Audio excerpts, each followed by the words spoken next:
So let's talk about setbacks. They are moments when we feel that our progress is being interrupted or when life seems to be pushing us a few steps back. But what if setbacks aren't necessarily failures? What if they are pauses or even opportunities in disguise? Firstly, let's talk about what are setbacks.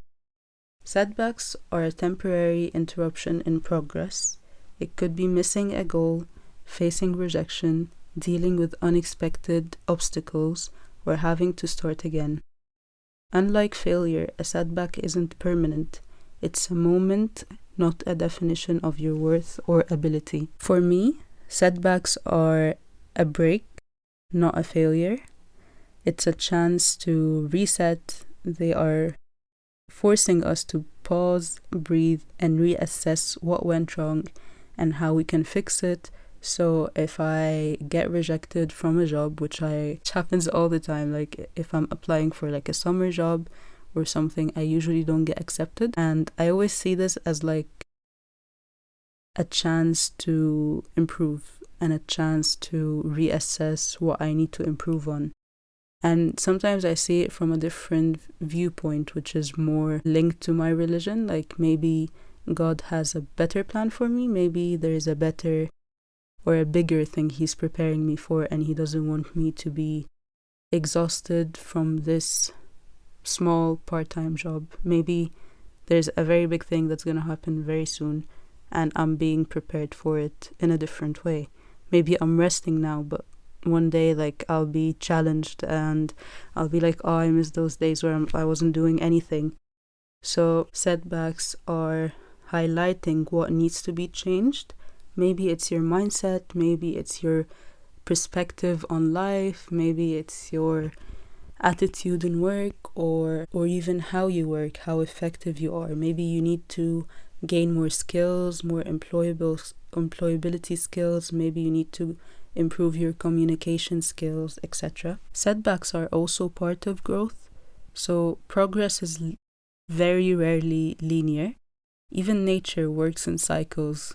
There's always a different season. So that means that we as humans as well are not required to be linear.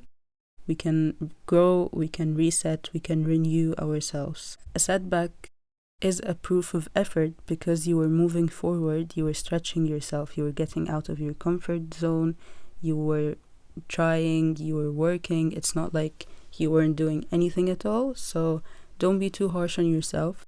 And again, when I'm saying these things, I'm saying it to myself because I personally sometimes don't see things in a positive mindset or from a positive perspective. Sometimes I get really disappointed, especially if it's something I really, really, really wanted and it doesn't go as planned.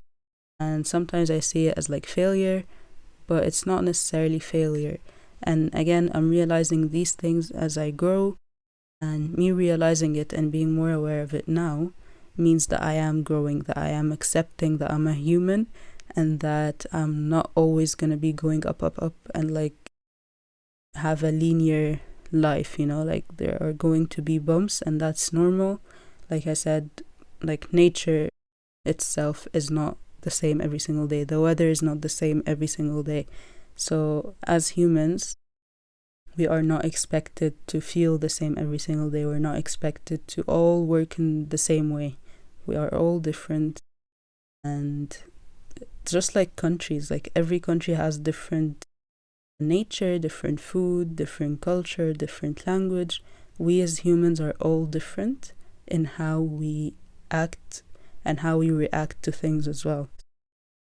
So a setback could feel like a step down, but it could actually be a sideway or a sidestep that opens a new path. Maybe you're being pushed in a new direction that has much better like opportunity and a chance for you to develop and grow and be happier or be more comfortable. You never know why this is all happening. There's a big plan that is planned for us and no one knows it except who created us. So I always have this vision. I want you to imagine with me. There is a human standing, and or like you are standing, and you've got two choices between two different paths. One is very, very beautiful, and the other doesn't look very nice. So, what do you decide to do? You go through the beautiful one. Turns out it's not as beautiful as you thought it would be. Maybe it's too long. Maybe you see like a scary animal. Maybe you see a bug and you hate bugs, or like insects, whatever. Maybe someone passes by and bothers you, or something happens, some things that you did not expect, or something that you didn't wish for it to happen. And then you think, oh, should I have gone through the bad path or no? But you keep thinking about that, but it's too late to turn back. So you keep going, and at the end, it's fine, it's all gone. Again, if I would have gone left to the different path that looks more ugly or more scary or normal in a sense, again, I could experience these things. I might not experience them, but by the end it's all gonna pass, and I'll have a better plan, and this plan has a reason.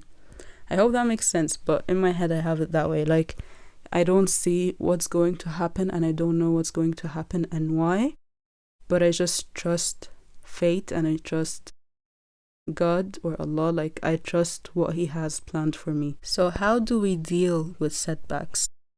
First thing, changing the narrative, or reframing the narrative, or changing how you speak to yourself. Instead of saying I failed, say this didn't work because of this and that. This didn't work out yet. How can I improve this? This was a lesson that I need to work on and improve. The language that you speak yourself in shapes your mindset. So always see a setback as a learning point. Second tip is pause, don't quit. Take a break if needed, but don't let the setback define the end of your journey. Let this be part of your journey. Sometimes rest is the most important and the most productive response ever.